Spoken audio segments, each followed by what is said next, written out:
A stranger asks for directions. A door passes between you. The stranger is replaced, and you continue the conversation as if nothing changed. A person can stand at the center of your attention, disappear behind a passing door for 1 second, and return with a different face. You may keep talking without hesitation. This is not a memory disorder, a failure of eyesight, or proof that you ignored the person. It is a well-studied phenomenon called change blindness, a failure to notice a visual change when the signal that normally reveals the change is interrupted. The unsettling part is not merely that people miss background details. Under the right conditions, they can miss a new object, a different color, a moved landmark, or the replacement of the person they are speaking to. Vision feels like a continuous recording. Change blindness research shows that detecting a difference requires more than having both versions pass through your eyes. Most changes announce themselves with a local visual transient, a flicker, a jump, motion, or a sudden edge. That signal pulls attention toward the place where something changed. Remove or overwhelm it, and the task becomes different. Now you must hold enough detail from the first view, inspect the second view, and compare the right feature across the interruption. A blink, an eye movement, a camera cut, an obstruction, or a brief blank can hide the local signal while leaving both scenes clearly visible. The result is not literal blindness. If someone points to the changed object, observers can usually see it immediately.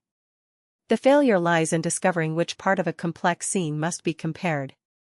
Attention has to reach the changing feature at the useful moment, and the relevant property has to be encoded precisely enough to survive the gap.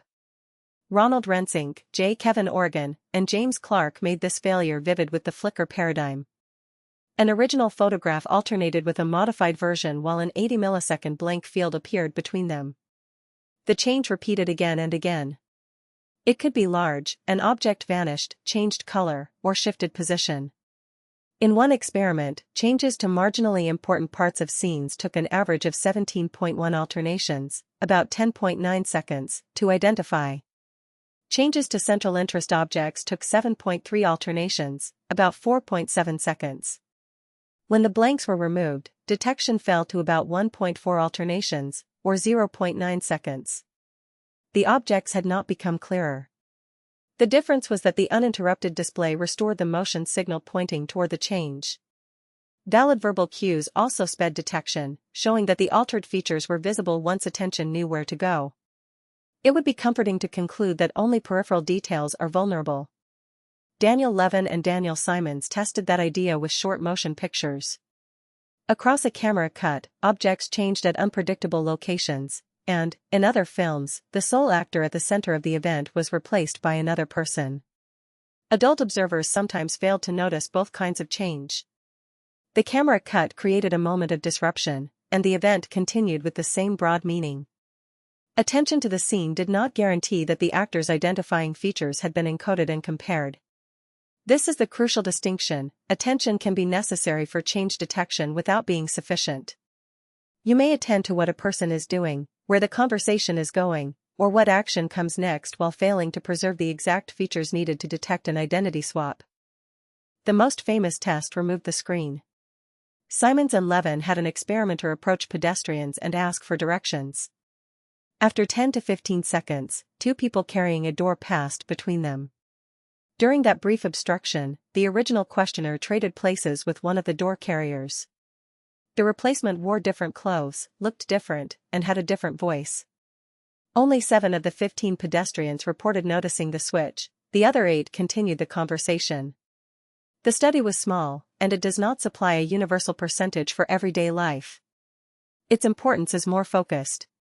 It showed that a large change to an attended person could escape detection during a natural interaction, not only in a photograph or edited film.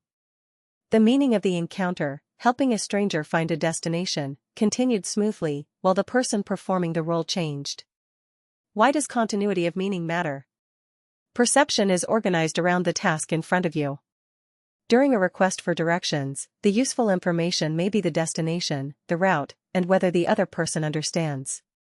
Clothing, hair, and facial measurements may not be encoded as comparison targets. When the obstruction passes, the same social role and conversation resume, so the scene still makes sense. This does not mean the brain stores no visual detail, and it does not mean every unnoticed change was never represented. A missed change can arise at several stages. The original feature may not be encoded, it may not be retained, the new feature may not be compared with it, or the difference may be noticed without reaching a confident report. Change detection is an outcome. The failure alone does not reveal one single hidden mechanism. That caution matters because the phenomenon invites dramatic slogans. Reviews by Simons and Ronald Rensink describe change blindness as a striking failure to perceive changes large enough that they would normally be easy to notice, but they also reject extreme conclusions. The studies support limits on how visual information is encoded, retained, and compared across views. They do not prove that perception is empty, that attention never works, or that people are unaware of everything outside a tiny spotlight. Central or meaningful changes are often found faster, valid cues help, and an uninterrupted transient can make detection rapid. The mature lesson is not that your eyes invent the whole world. It is that the feeling of a complete, continuously updated scene exceeds what can always be demonstrated when a specific comparison is demanded.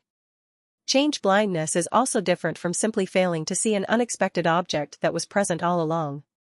In change blindness, the critical test is a difference between successive views.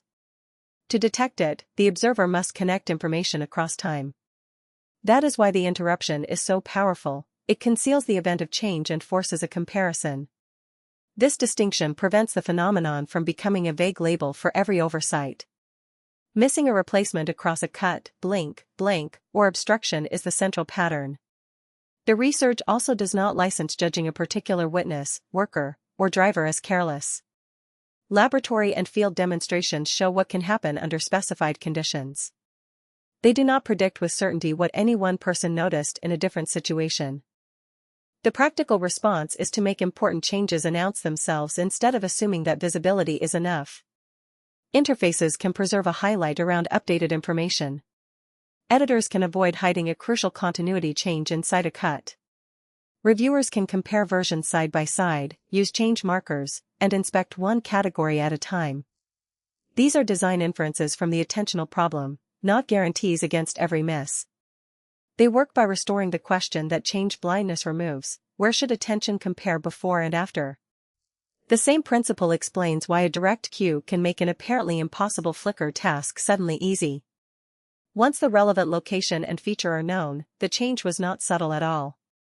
Your visual world feels stable because most of the time it is stable, meaningful, and generous with signals. Motion points toward new events. Context predicts what belongs.